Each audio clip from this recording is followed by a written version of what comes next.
Welcome to the Gen Cares powered by Chozen Live podcast, a podcast that brings the community to you.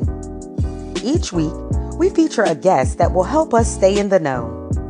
We are here every Monday at 8 p.m. on Facebook and YouTube. Be sure to like, comment, and share, and subscribe to our YouTube channel. Now here's your host, Gen Cares.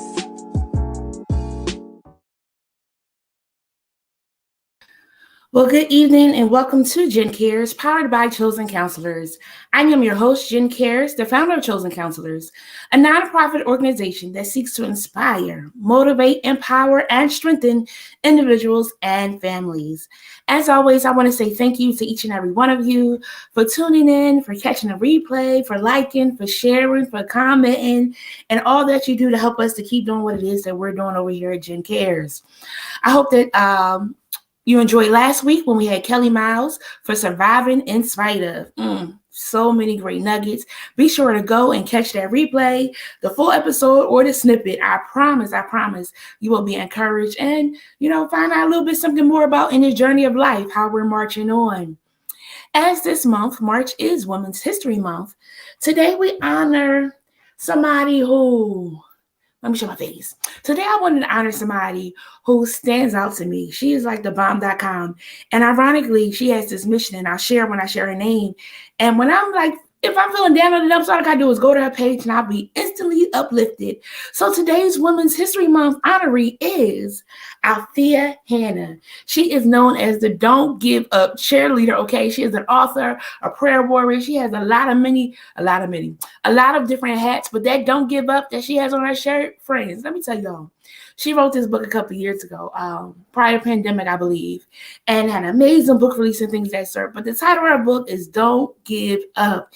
And it's just different tidbits and scenarios and situations of times when we wanted to give up. And friends, if I'm honest, sometimes we do want to give up, but I am always so encouraged by her and her don't give up, waking up in the morning to say prayers and to encourage and uplift others. And that's women making history. That's somebody trying to help another woman keep on doing this thing called life. So again, today we honor and celebrate the life of Althea Hannah. Y'all be sure to follow her and get encouraged on why not to give up. Whew.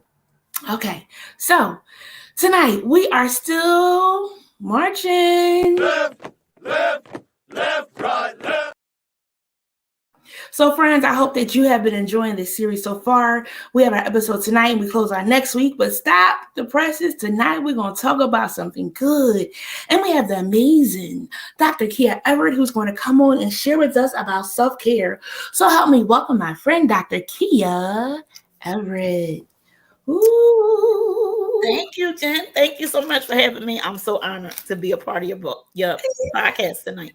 Yes. How are you doing today? I'm great. Awesome. Yes, it's a good day. It's Monday, but we're going to keep on striding, keep on pushing, keep on kicking. As always, over here at Gen Cares, we always start with a quote of the day. And today's quote of the day is, "The real difficulty is to overcome how you think about yourself." The real difficulty is to overcome how you think about yourself.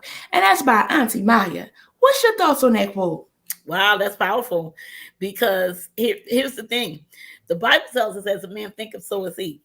And many times we are our own worst critic. And people see us higher than we see ourselves. And so, overcoming how we think of ourselves, if we can get rid of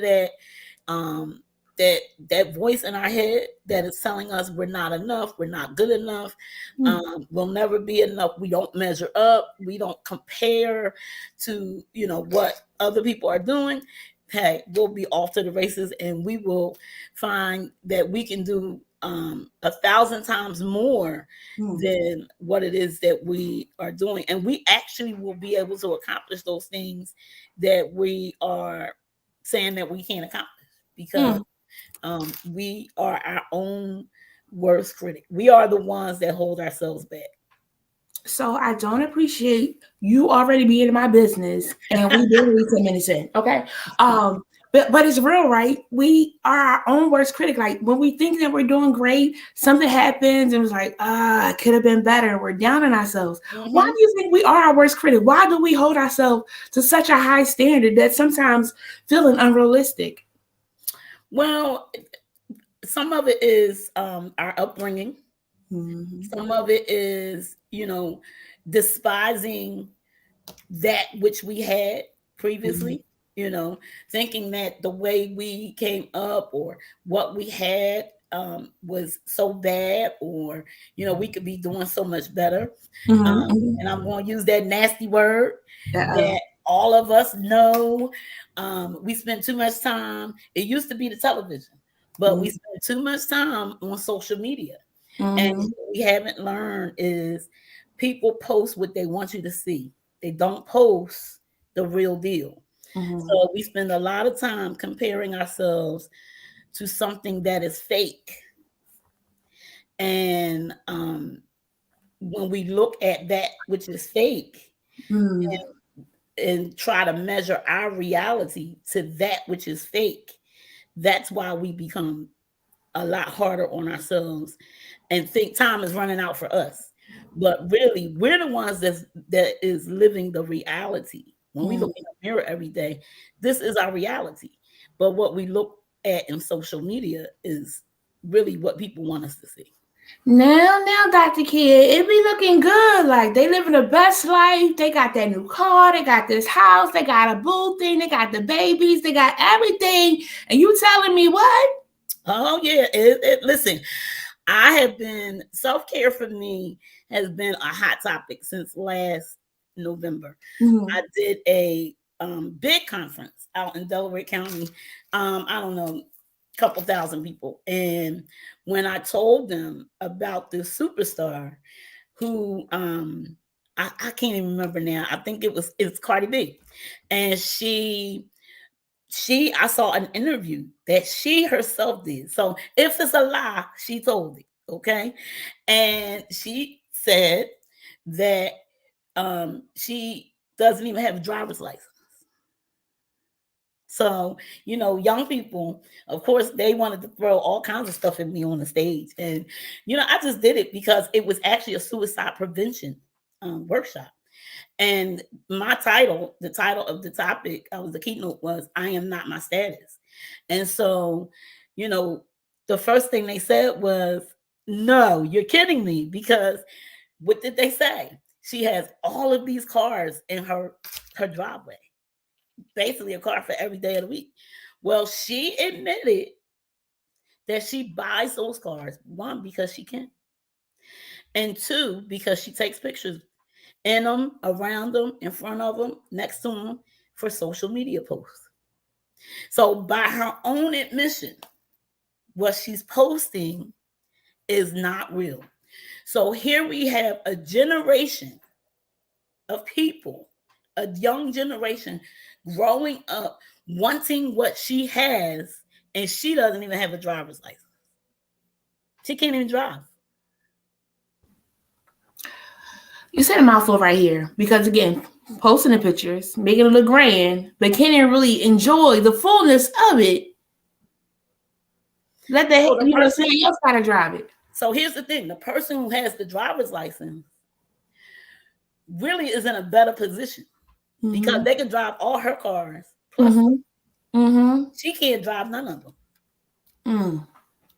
But now the person with the driver's license is damning their progress because they want what she has when she might have it, but she can't do nothing with it. Whew.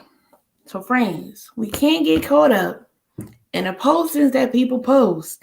And we know that because we know what we share.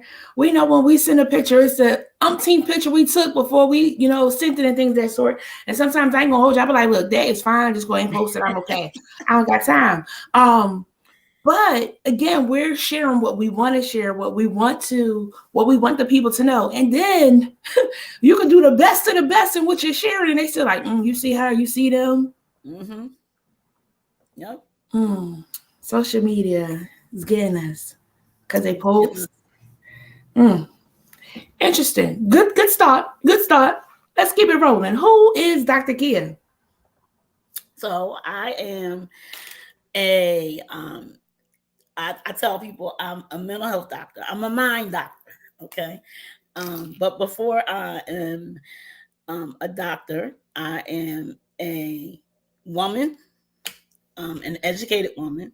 So I'm a woman who happens to be educated. And I say that for a reason because the question that you asked is one of my favorite questions. Who are you?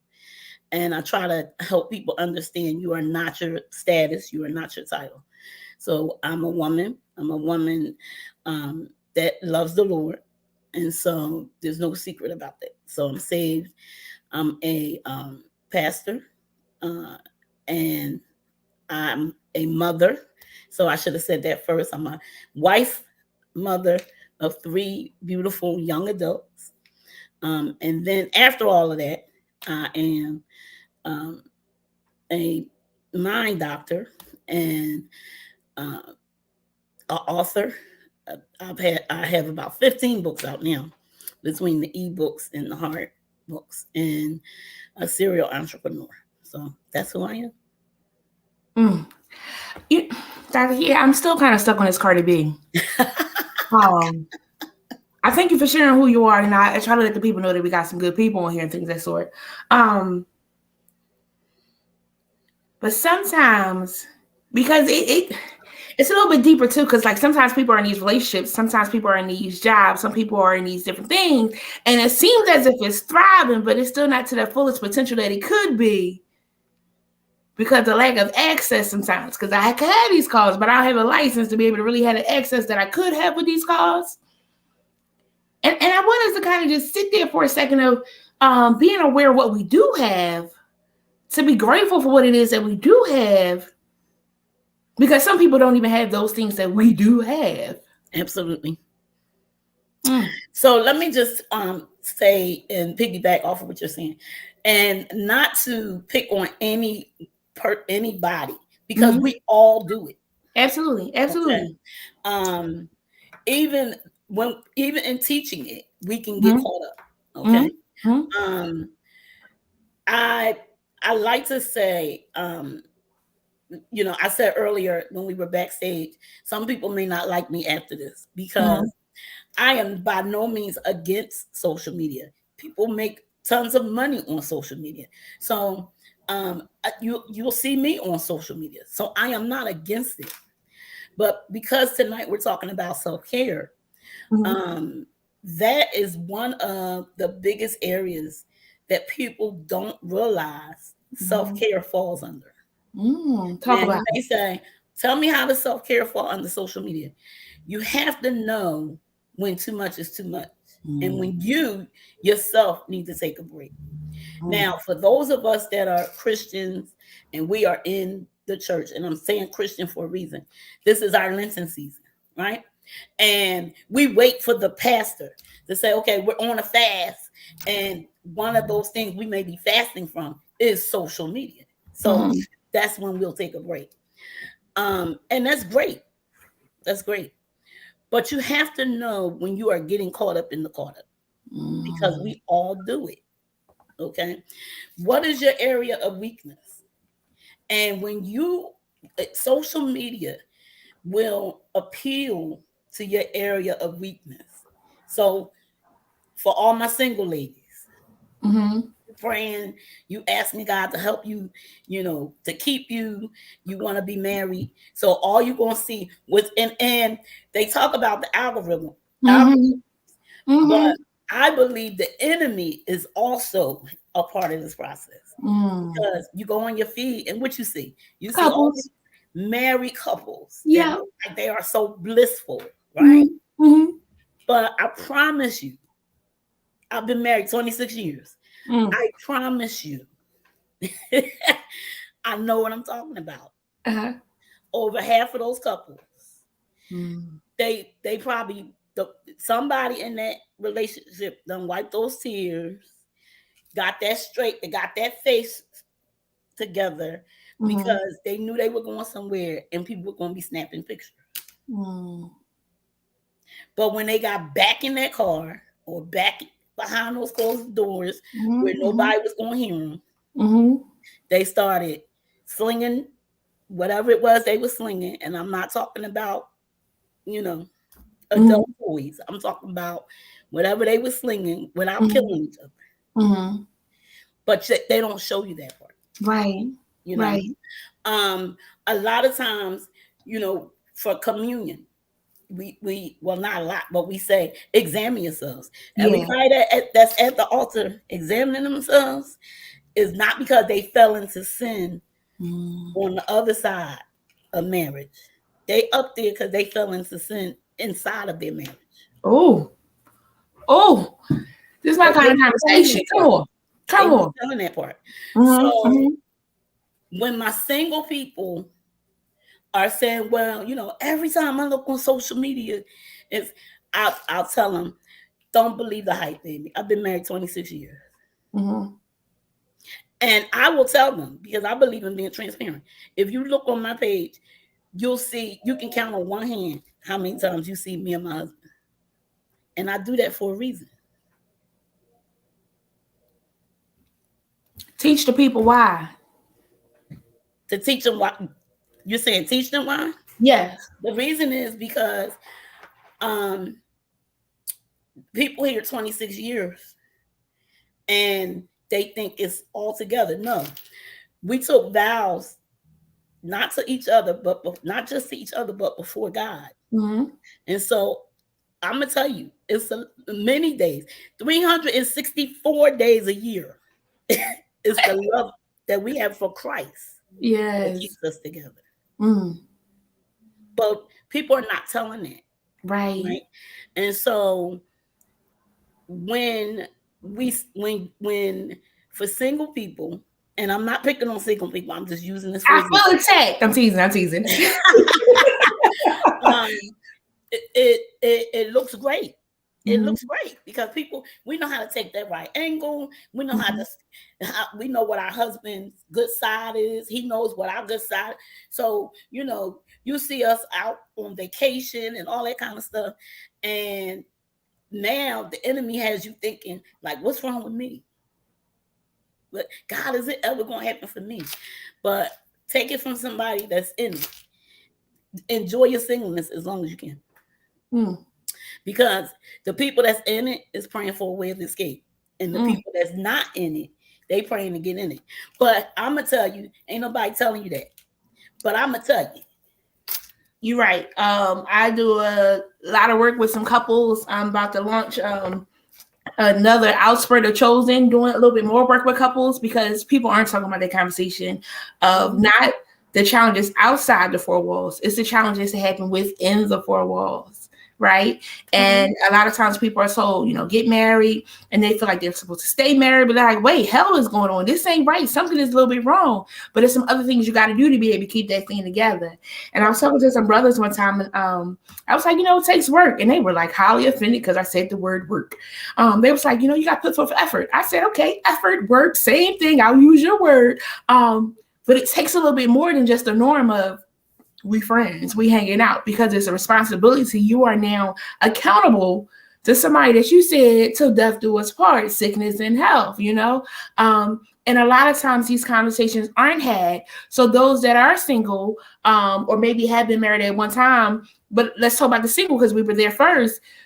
It does look great. It does look blissful. It is an amazing experience, but the work that it takes forward, I think in singleness is really good to learn yourself, what you like, what you don't like, and things of that sort. And it changes when you meet somebody and you're with somebody, but also learning what it is that you like for somebody else to do, learning how to communicate, because, with a mate, it's also friendship. So how do you communicate with your friends? Are you able to communicate with somebody you live with them 24/7? Like you wake up, your breath stinking, they breath stinking, you all handle it. It's the small things. And then self-care is really evaluating, to my single viewers and listeners, what it takes in being married. It's not a cakewalk, and like you said, enjoy being single as long as you have. Well, I'll give you an even more practical example. And on social media, you may see the couples always pulling up together in the one car. Come on. in social media. And so you're sitting there like, I want that, right? But then you pull up and you see him somewhere in person, and he in his car and she in her car. And you're like, but wait a minute, that's not what I saw on social media. But what you see off of social media is really how they live. Because she liked to be I'm gonna use she likes to be the social butterfly, and he might be the homebody, or vice versa, right? And they decided in year one, in order if this marriage is gonna work, bro, you gonna have to take your own car, because I gotta be, the social butterfly, and you trying to rush me out. My husband, when we go to church, when we go to church together, before they say amen, he out the door. Me, I gotta greet everybody, and the higher up the ladder I go, everybody's like, "Oh, Dr. Kid." So we're that couple that drive separate cars. We need two cars, right? Yes. 9 times out of 10, when you see us in the car together, it's because we're going on vacation. Okay. Or we going somewhere, and not only you're going to see the two of us together now because we're empty nesters, but before you saw it as a family trip.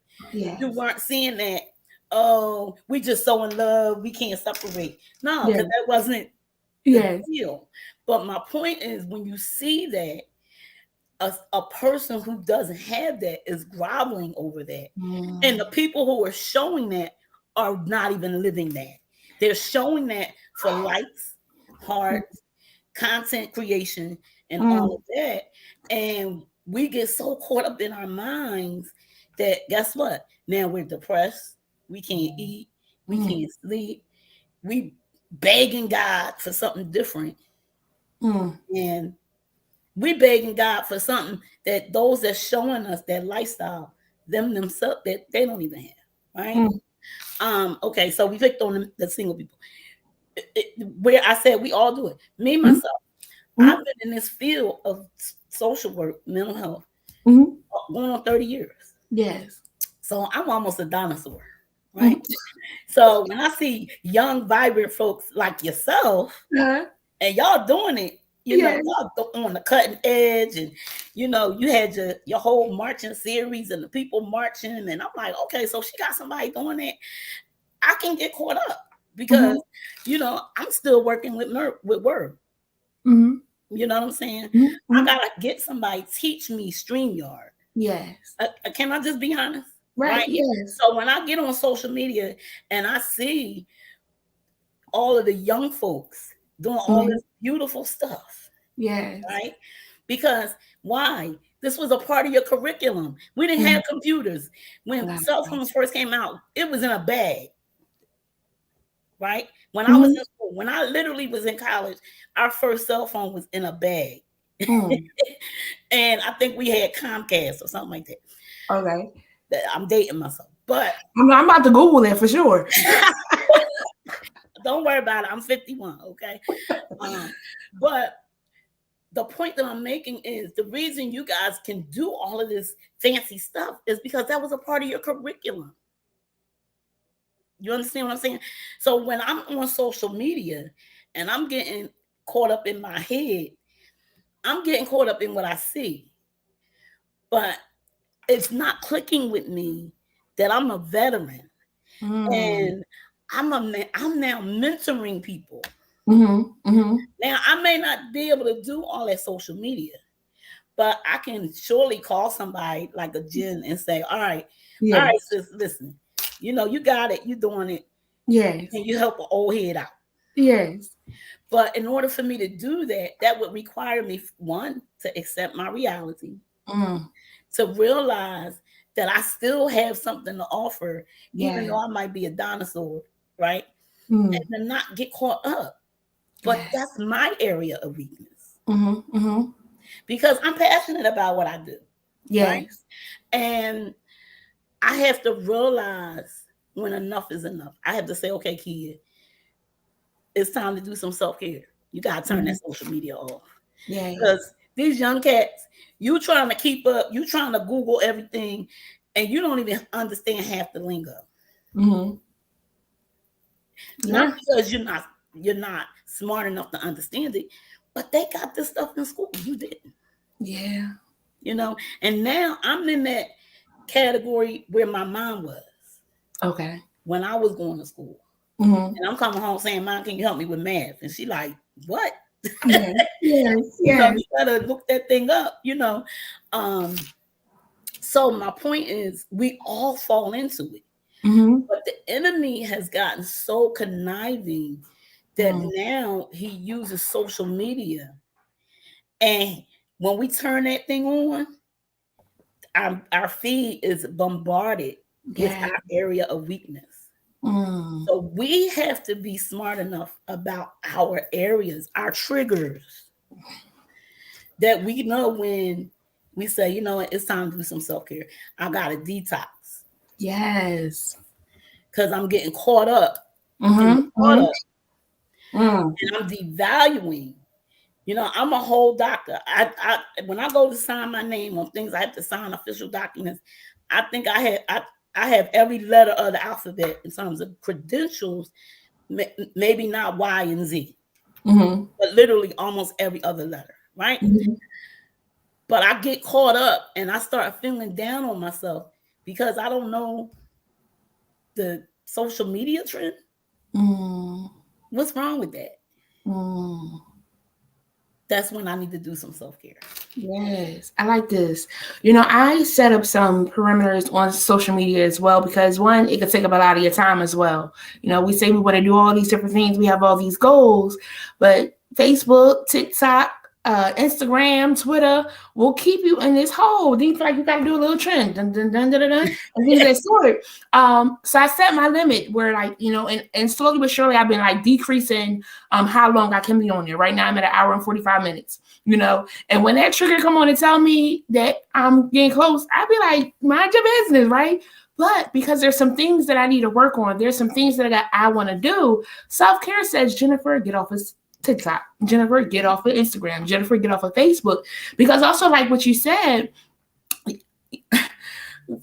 some of us become investigators, right? When you see a situation and then I got to find out what happened to cause it to happen. And before you know it, you've been on there 5 hours and you need to be hired by the law and order folk, dun, dun, you know, because you know what happened and things of that sort. But being careful of one, getting caught up in it, because sometimes you get caught up in it and it's like a whole hoax and things of that sort. Sometimes it is legit and you can learn a lesson from it. And then sometimes you find out like, oh, that's so cute, that's so sweet. And then you get in that pattern where we have to be careful. I like how Belinda put it, the Cinderella syndrome of the things that you want to happen and how it's not happening for you. But I love Cinderella, one of my favorite movies. What she went through to get there, it didn't happen overnight. You know, those sisters treated her like mess, you know, did not treat her very nicely. That stepmom did not treat her very nicely, but she continued to be nice. She continued to go forth and do her things. But what happens is sometimes we get caught up because we feel like it's supposed to be happening. Come on, it's supposed to happen. I see it for them. And then the main comment sometimes you can see sometimes it's like, God, I seen what you did for others. Yeah, but you also don't know what they went through to be able to get that. And then self-care, it causes us to fall back a second and say, who is Jennifer? Who is Dr. Kia? You know, actually, who is Kia? You know, all the other things to the side, because we can have all these names, but if we still ain't knowing who we are, we can't flow in what it is we're supposed to be doing in excellence. Absolutely. A lot of times, you know, I get, because people have watched my social media when my children were growing up and still growing up. And a lot of times I get, you know, you and your husband have raised fantastic children. And we did. We didn't do it by ourselves. And I'm quick to say that. But, you know, of course, I get the question. And trust me, a lot of times I know people are watching that and are comparing, you know, because I get those comments. You know, how did you do that? My son is doing this and blah. And it's like I don't even get into those conversations because every child is different, every situation is different. And to be honest with you, I don't think we did anything magical. I think their level of drive was in them. I do believe we imparted that, but they could have taken that and went either way. right? But like now, even as a mom, as I said, I'm a mom first. I'm getting ready to travel. My son is in Boston because he is in Harvard, and he said, "Mom, you know, because the girls are closer, so we see them all the time. Mm-hmm. But he's like 6 hours away from us, and Mm-hmm. so he said, I don't get to go to dinner. I don't get to do those things." And I was seeing them like, "Well, you chose to go 6 hours away. Now, who would get into Harvard and not go?" So Mm-hmm. it was like dumb on my part to say that, right? But my point is, people comment about what my children do and how they're responsive to me, or the relationship that we have. But he just went back on Sunday. Mm-hmm. Mm-hmm. Already, I have plans to go visit him so that we can have mommy son time in Yes. April. Now he'll be home the second week of May. Mm-hmm. But because I want him to know that Yes. he's never too far for me to come and spend that time with him, Yes. I'm still going to go in April. Yes. I love it. I'm saying that to say people see the success stories I post, but I do that for all my children. Mm-hmm. And it is a lot of work. It's hard work. Mm-hmm. It's hard work. Mm-hmm. So when I get people say, "Well, I have 3 children. I can't be," no, listen, you gotta make the sacrifice. That's costing me money. That's costing me time. I'm strategic in when I go because he's getting ready to come out for the semester. So Mm-hmm. I need to go during the week so that Mm-hmm. we can do all that while I'm up there. Mm-hmm. Right. And this is the time where, he said it and I'm making it happen. So yes, you'll see the pictures, but Mm-hmm. you don't know the behind the scenes stuff Mm-hmm. that's going on, that I'm imparting into my son so that he knows no matter what, no matter how far you go, no matter what you do, no matter what the situation is, mommy got your back.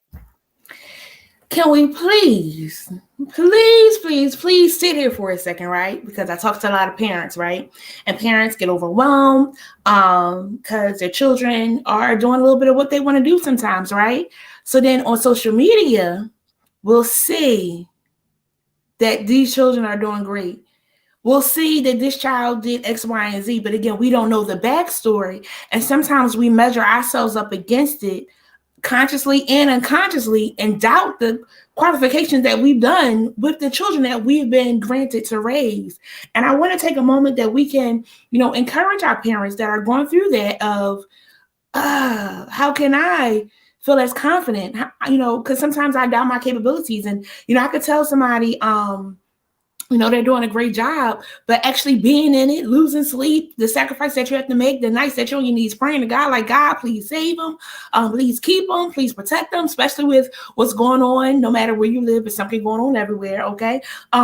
So in those aspects, what are some words of encouragement to parents when it comes to self-care and knowing that, one, you did an amazing job? One, yes, friends, you did an amazing job with your babies. Know that. But I want to now encourage us in that, so that we don't compare ourselves to somebody else. Absolutely. So I tell parents this all the time.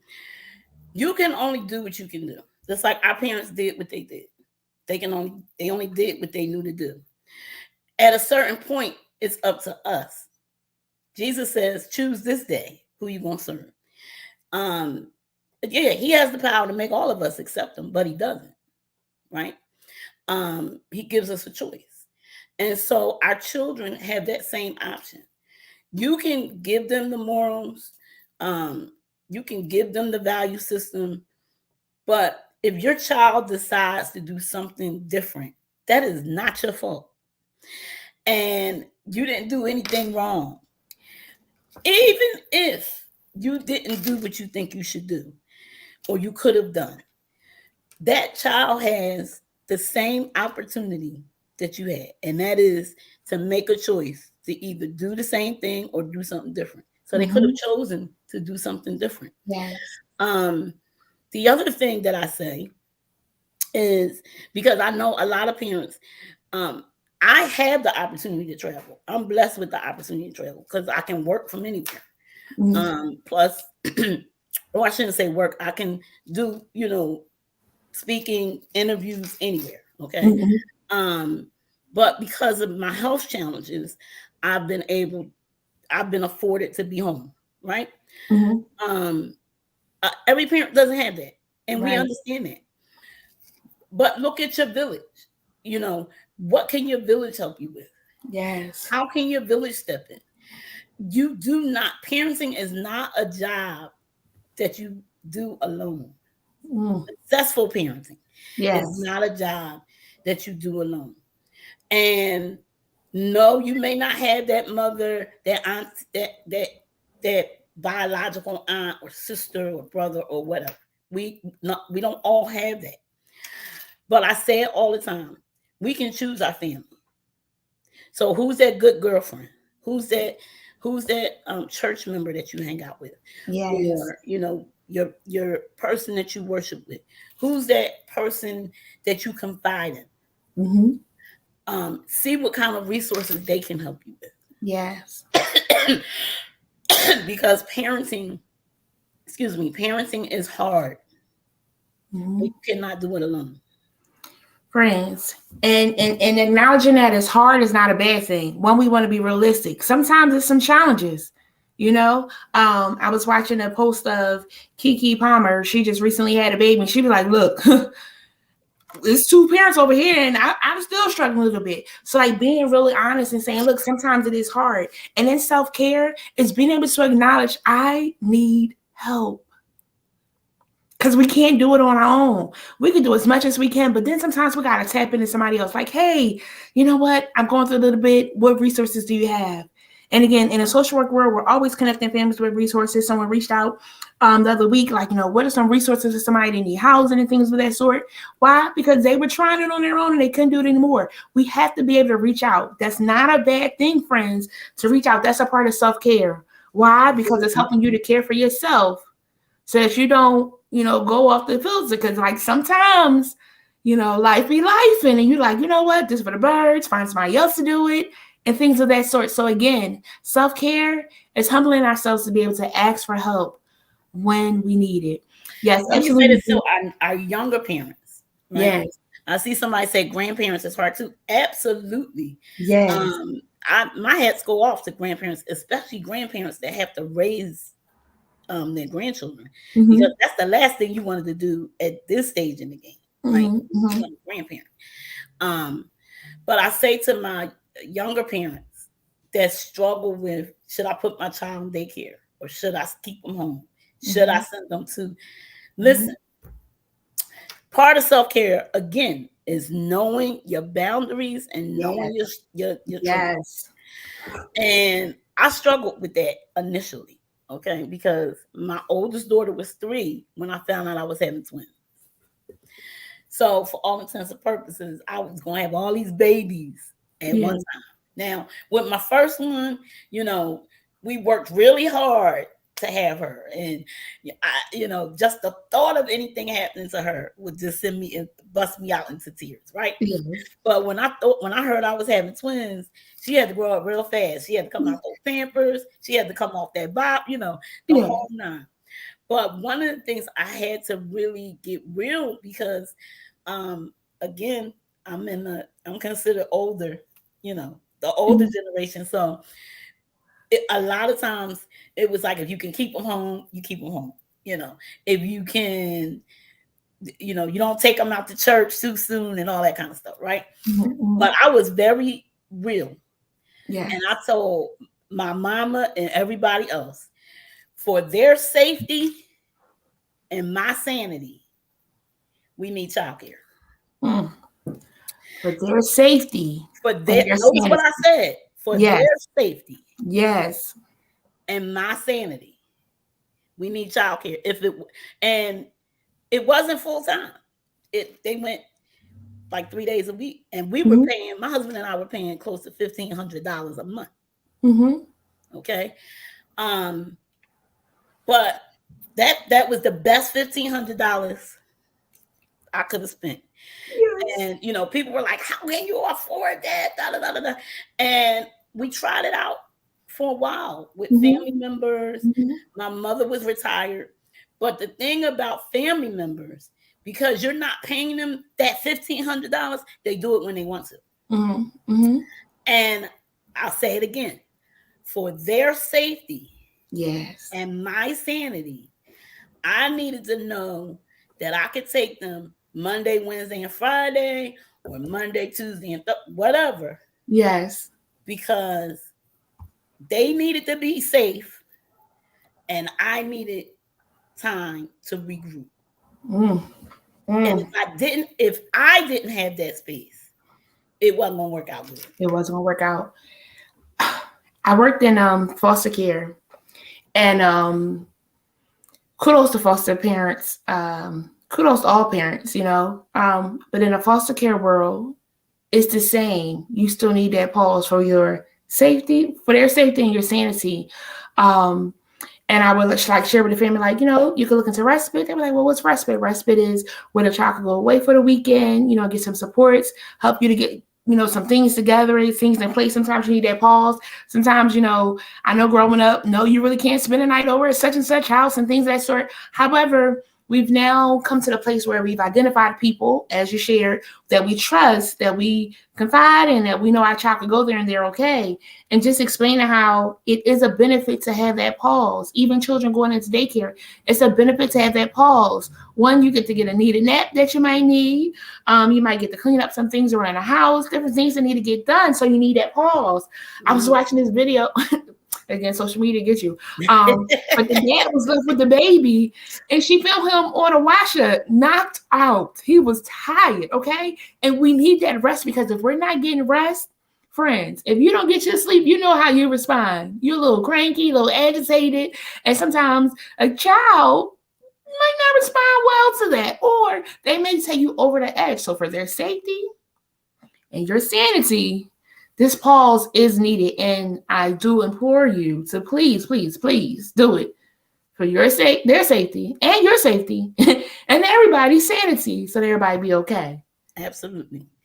And, sometimes you're going to have to pay for it. Like I said, we were paying $1,500 a month. So when they came out of daycare and started school, that was like a whole raise, Yes. But, it was the best. It was hard. That was a hard check to pay every month, but we had to do it because, I didn't want to be on. I didn't want to. I don't want to have to do this interview behind bars. I love it. And that's not because I don't love my children, but one of the self-care is knowing your limits. A lot of times people are reaching out for help, and we miss the signs, and so. Or let me just say this. I saw one of the questions you sent me is how do we recognize signs of self-care, or do we make it easy for people to get self-care? And that's one of the things when people are reaching out for help, because we see them in one way, it's easy for us sitting on, oh, she's just having a bad day. Oh, he's just having a bad day. No. When they say they need help, take it serious. Because, they may just be having a bad day, but that may be the last bad day if we don't take it serious. If we don't take it seriously. Oh, you're hitting stuff. You're hitting something.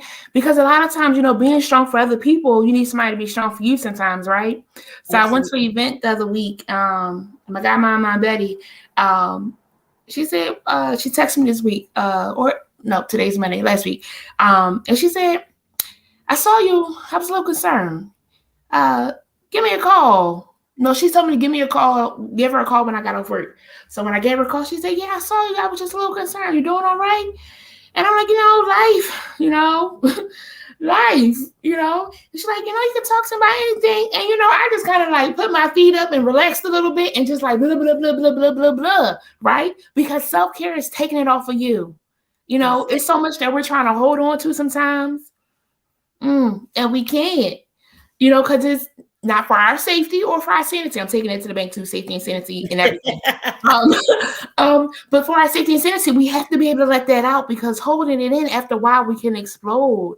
And it's okay for us to have feelings. It's okay for us to be frustrated. It's okay for us to get mad. I'm trying to do these TikToks, and last week my TikTok was stay in your lane. God don't need my help.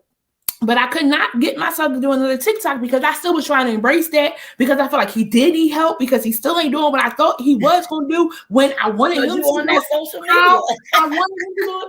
I wasn't even on social media. Just life, like, and reflecting every so often. Like, I reflect on where it is I want my life, what it is I'm working on. Is it coming together as I wanted to come through? Again, no social media, just really, Jennifer, what's your next goal and things of that sort. And I was like,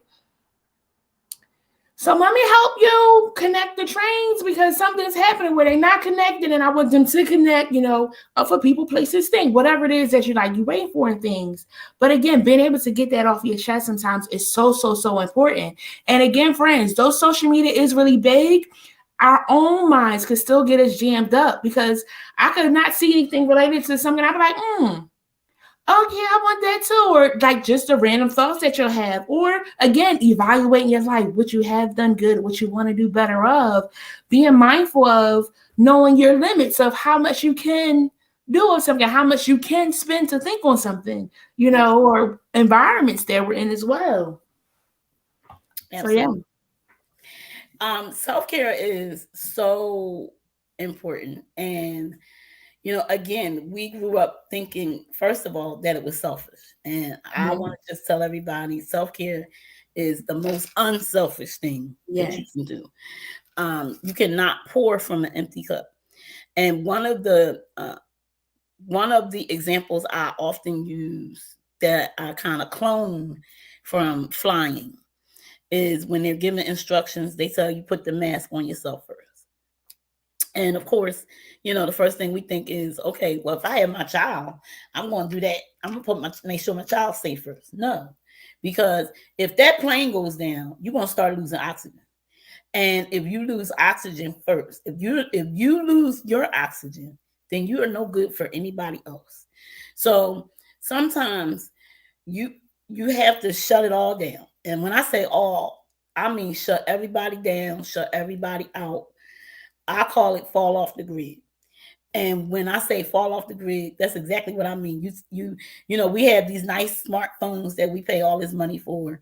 And so my family, we share our location. So when I fall off the grid, I even turn my location off, with the exception, my husband, he may know where I'm at, but I don't even worry about letting him see the location, because he's worse with all this technology than I am. So my kids have my location, because really, if something happens, they'll be the ones that be able to help the police, right?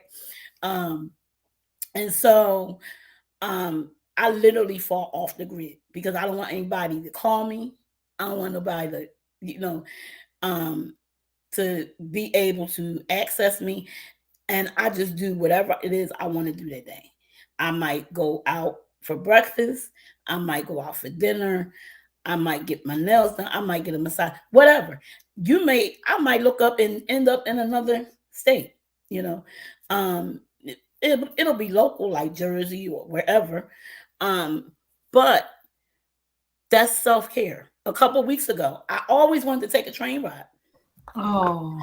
So I booked a train ride, and I went to DC. I stayed overnight, one day, overnight. And while I was there, the weather was nice. And so I took one of those trolley tours to tour DC, the capital, and I learned so much information. But that was so liberating, right? First of all, it was out of my comfort zone. Yes. But it was so fun. And I came back, you would have thought I went to Disney or something. But it was one day, I was on the train, I'm taking pictures, the train ride was an hour and a half. That's self-care. It's going to the doctor, making sure you're healthy. Yes. Self-care. Yes. Going to the dentist, right? We grew up thinking getting your nails done, get your hair done, those kind of things. Women, getting your mammogram. Men, getting your prostate checked. All of those things Take the time to do those things, because guess what? We say we want to take care of everybody else, but if we're not here, who does the job? Losing weight, going to the gym. Um, I'll post pictures of me, not me. Yeah, sometimes I do. I post pictures of me on the treadmill. Why? Because that's all a part of mental health. Sometimes working that stress out, you feel better, right? All of those things. One of my good girlfriends, she's also a mental health doctor. She lost so much weight. One year she just decided she needed to change her life. Working out, that's self-care. Yes. So self-care covers so much. For me, spending time with my children, spending time with my family. This for me is self-care. Helping other people be understanding that life is just not that deep. Now somebody else may hate it, but for me, this is self-care.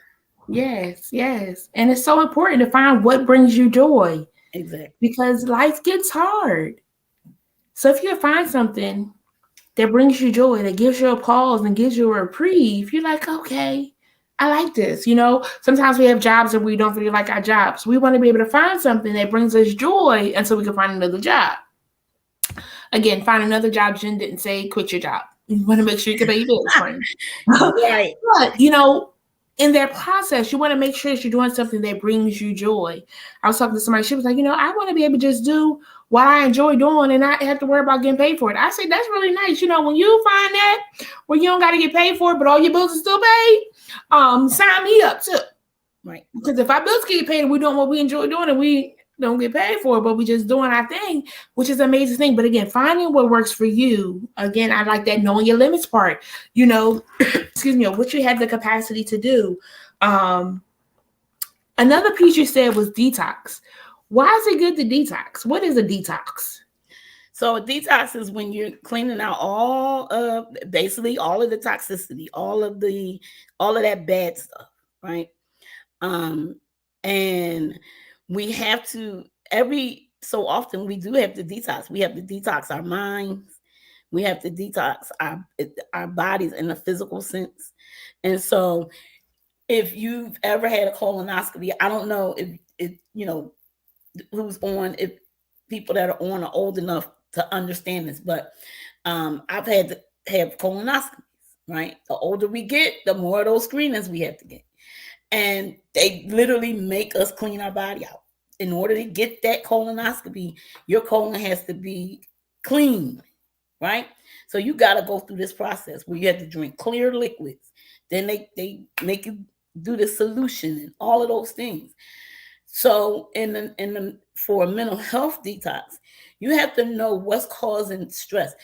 There are things in our environment that are around us, in our circle, in our sphere, that is causing this stress. We don't just wake up like, oh, I'm stressed. It's the things that we engage in that adds to that stress, that creates that stress. And so as we are going through our process, we have to recognize those things, and we have to say, okay, listen, this is a little too much. I have to start detoxing. And sometimes we don't know. So we have to do the process of elimination. For me, I was able to say, okay, this is it. So I got to start not necessarily eliminating it, but monitoring. Sometimes it's people. Unfortunately, some of the people that we are connected to, they don't even know that they're bringing us stress. But we know. Do we have to necessarily eliminate them? Maybe not, but restructure, redefine those relationships, right? And so I've had to do that just in this season.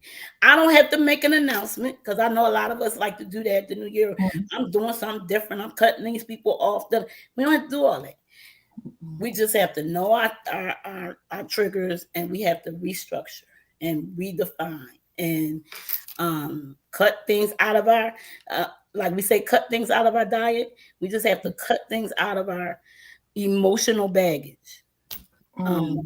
that's causing us stress and causing us not to be our best selves from a mental health perspective. I like that. I like the part of, not having to necessarily post that you cutting somebody off or whatever it is. Because one, you don't say the person's name. So the person, is wondering now, are they talking about me? Mm-hmm. And then they'll reach out and you'll talk to them like it's not them. And then before you know it, you still tangled up with them. You were supposed to be letting that thing go. Okay. So friends, this is March, January, February, March, the third month of the year. It's about time for an inventory. What is working for me for 2023? What do I need to let go already in 2023? What do I need to grab hold to in 2023? That's self-care, friends. Doing that detox to find out what do I need. As you share, like Lent is going on. I know a lot of people are, celebrating Lent. But then just pure focus on you, loving on you, because it's not selfish to find out what is working and what's not working so that you can, survive this year with a bang. Look back and be like, I did that. Why? Because we're still marching. That's our theme for this month. So we want to keep on marching. We have identified what baggage do we want to keep on holding on to? What baggage do we kind of need to let go of? Now, one of the things that I will say, and, again, especially those of us who are helpers, we have trouble with this. Mm-hmm. But one of the best things we can do for self-care, I'm going to ask you, Jen, what do you think that is? I'm nervous. I don't know what it's going to be. I feel like you're going to be on my toes. You nervous? I am. It's real simple. And actually, believe it or not, God is so awesome. It's the first thing we learn in life.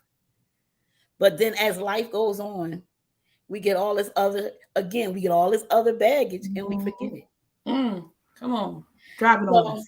The best thing we can do for self-care is no. Absolutely. That's the first. No, think about it. That is the first word besides dad that every child learns, right? Because they ain't thinking about the mama. You're right.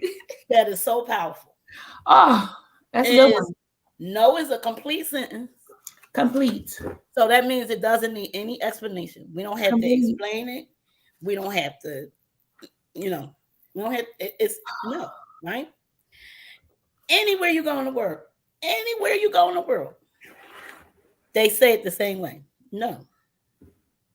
Now it might have a little tweak of a variation, but basically it's the same thing. No. Yes. Right? So you don't even have to know a different language to say that word. No. Right? And it's the one word that we can use that people do not have to, I wouldn't say don't have to. It's the one word we can use that if people don't respect, they can go to jail for a long time. Because no still means no, no matter when you say it, how you say it, all day long. All day long. The problem is we don't use it when we need to use it. That's the best thing we can do for our self-care. That's so good. We don't use it when we need to use it. And then we burn ourselves out and then we're frustrated, irritated, agitated when we could have just said no. Or we went along with it and could have still said no, but say, no, what I done told him I was going to do this, so I got to finish this out. No. You could say, things have changed. The post that I did today was talking about how it's okay to make mistakes. It's okay to not be okay every day. It's okay to change your mind, friends. Because we can start off with good intentions, thinking that something's a good thing, and then find out, wait a minute, I thought I was going to like your spaghetti, but your noodles not all the way done, or you don't put any meat in them, or you use the vegetable noodles, or whatever it is that you do that I don't do in mine makes me not like it. And I can say, no, thank you, because it's no longer what works for me. And that's key. I may have liked it when I was 20. Come on. But when I turned 30, I learned a new recipe. So what I liked at 20, I don't like when I'm 30. I learned a new recipe. Right. And that's the other thing. People think that because they did something when they were 20, 25, Mhm. 35, that they still have to do that same thing because that's what they got accustomed to at 30. I tell people all the time, I'm 51 now. Mm. What worked for me at 25, miss me Mhm. with that. That I was 26 years younger. I'm 26 years wiser now. Mhm. So Mhm. 9 times out of 10, I don't still need the same thing. So Yeah. at 25, I didn't know how to say no. But now, 9 times out of 10, if I don't want to do it, you're going to get no, and you're not going to get an explanation. And this is so good because I'm gonna let you go, but there are things that those before us have done that we feel like we're supposed to do because that's how mama did it. That's how daddy did it. That's how grandma did it. That's how pa did it. That's how auntie did it. Whoever you want to say, that's how my friend did it. That don't mean that you got to do it that way. Because sometimes we're doing it that way because that's what we know, but then we find out how to do it ourselves. It's a new recipe. It's a little different. It's not the same. It still get me my desired result. But it can change up and it's okay. Yep. Mm. When you say Woo. that, one of the things I struggled with, we learn because it's in the Bible, and we Mhm. teach this: honor your mother and father, that your days may be long. And because I struggled with people pleasing for over half of my life, Mm. um, that was a big thing for me. I always wanted to please my mom, right? Mm. And I often had that question because it was like, okay, God, like I'm a whole married woman with children, a husband, and all that. At what point have I done enough to qualify Ooh, come on. for honoring my mother that I Mm. can have long life, but I don't still have to do everything she wants me to It's do? good. Like, at what point do I qualify? And I heard a sermon one time, and this preacher who I respect said, broke it down. And he was saying, you honor your parents by obeying what they had for you, what their goals were for you. So, in other words, my mother wanted me to go to college. She wanted me to stay home until I got married.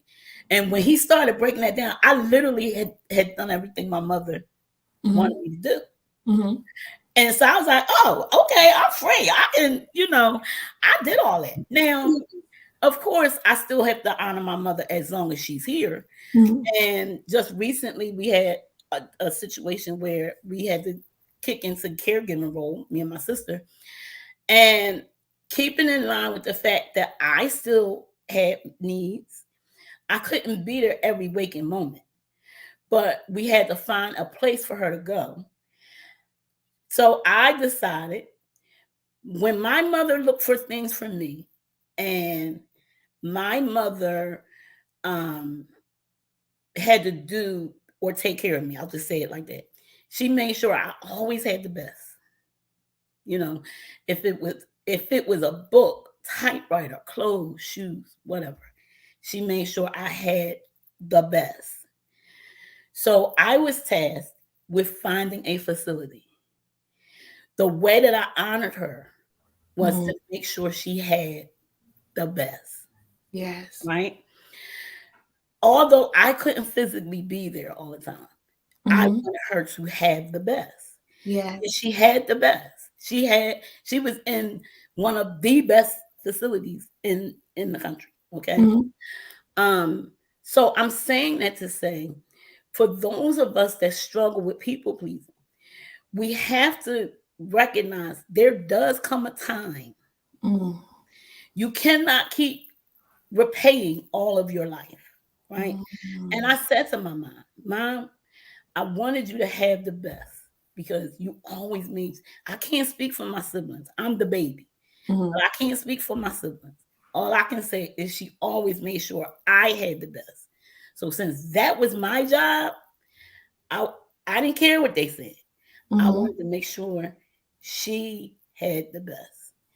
Mm. And those are the ways that we can still honor our parents Yes. without feeling like we got to do everything Yes. and be, you know, um, And when others saw where she was and they were complimenting, then I was like, okay, and my mother is a hard sell, but even she herself said, you did a great job, right? Mm-hmm. That meant that I honored her. Okay. Yes. So those who suffer with people pleasing, you have to break free from people, because you have to, at a certain point, take care of yourself. The last thing I'm gonna say to encourage people with this self-care, I had a conversation with my daughter yesterday, and we can't be afraid to admit our I guess shortcomings or our transparencies.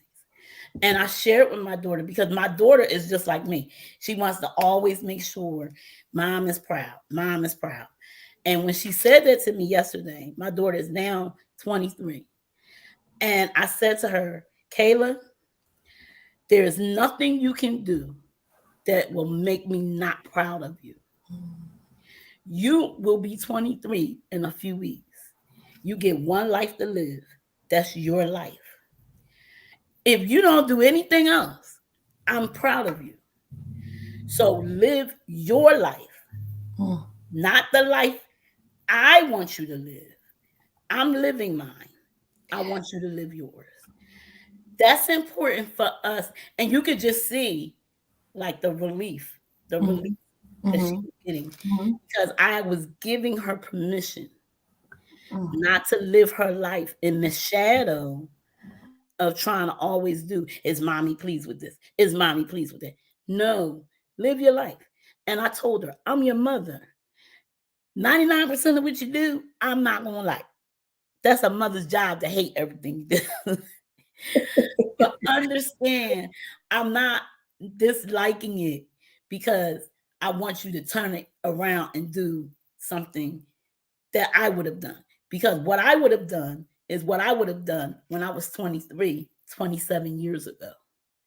That looks different than 23 today. Yes.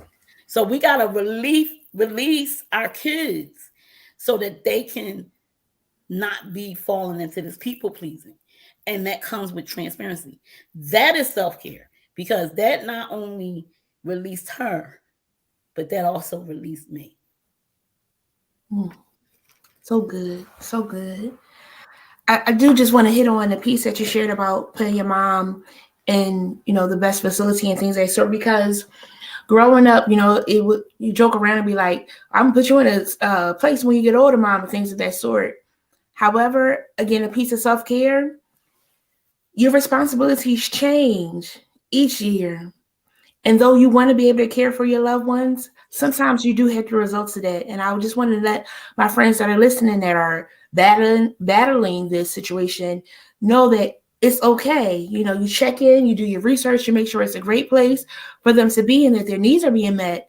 But it's only but so much that you could do. I talked to another friend. She was sharing that she's working with this client and the mom is entering the early stages of dementia. He doesn't know how to handle it. He's nervous. It's her house. Like, how can I support? Or whatever it is that's going on, but how can I be of support? Because I know she needs some support, right?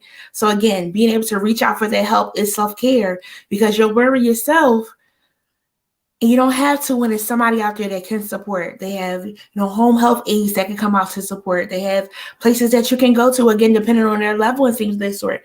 And let me tell you, I worked at a nursing home where I didn't like when I worked there, never mind. But as a kid, growing up, my mom played. So during the holidays, because my grandfather was in her home, we would go and we would sing. But we were there so often playing games and things of that sort, where you see that there are still some good people out there that do really care for the people that they're servicing. And as you keep your eye on, you can let them know, wait, check her out, check him out if there's something off. So again, friends, if you're battling that, know that that is a part of self-care and still honoring your mother and father to make sure that all their needs are met and that they're getting what it is they need to continue to thrive and live this thing called life. Absolutely. So yes, this was so good. I really enjoyed it. I hope you enjoyed it. Did you enjoy it? This was fun. Yes. So friends, self-care is really important. It's not selfish. Dr. Kia, how can people get in contact with you? So they can get in contact with me through my website, which is www.findingyourwaynow.com. Findingyourwaynow.com. Or they can get in touch with me through all of the social media under Dr. Kia Everett or Kia Everett. Okay. Yes. So I'm on all social media. I'm on TikTok. I'm on Facebook. I'm on Instagram. I'm on LinkedIn. I'm on Snapchat, but I'm not on there. So don't hit me up on Snapchat. But else I'm on there. Snapchat don't get my attention that long. The other ones get me. That's why I had to put them timers on there. And I am on YouTube. Yes, I do have a YouTube channel. So if anybody wants to go to my YouTube channel and subscribe, it's Dr. Kia Everett. Yes, friends. So again, if you go to our website, at the bottom of the page, there's some hyperlinks for you to connect with her: Facebook, Twitter, Instagram, and even to email or call to get some support or stay in to know what it is that she's doing. Obviously, she's doing some great things, helping the people, because that's what we love to do. Okay, over here at Jen Cares. So, friends, be sure to take a screenshot of findingyourwaynow.com so that you can have that. Again, you can find her online at Kia Everett. So yeah, friends, be sure to follow her. She's doing some great stuff. Oh, yes. This was so good. I thank you again so very much for joining us. May you have a great evening. I'll talk to you later about how you stepped on my toes. But thank you. It was all in fun. Oh, yes. And all in love. Because friends. I told on myself too, so don't feel bad. Yes. But again, it's the things that we're trying to do. If we're marching and we're trying to do self-care, we got to be honest. Right? Absolutely. We got to be honest, because if we telling the story, it's not going to help us. If we know that the doctor said we ain't supposed to be doing something and we still doing it, we're not being honest with ourselves. Absolutely. To help ourselves, to give ourselves some good self-care. All right, friends? So yes, thank you so much for joining us, Dr. Kia. May you have a great evening. Thank you, Jen. Thanks for having me. I enjoyed it. This was fun. Yes, thank you. Oh, good night. Good night. Tonight we had the amazing Dr. Kia. Yo, friends. So much for sharing tonight. I hope you enjoyed it. I know I did. Don't forget our quote of the day. The real difficulty is to overcome how you think about yourself. The real difficulty is to overcome how you think about yourself. Maya Angelou. Friends, we got to overcome how we think about ourselves. Why? Because there is more. Be sure to join us next week as we will have Beverly for Dream Again. We're going to close out our series with Beverly. We're going to talk about Dream Again. It's going to be good, so be sure to join us.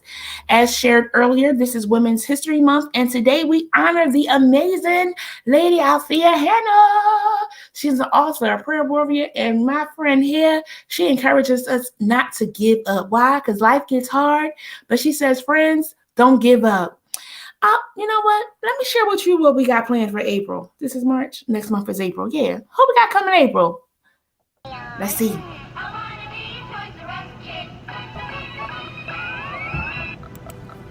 I wanted to be a Toys R Us kid. Tune in to the Jen Cares April series, Life Be Lifin'.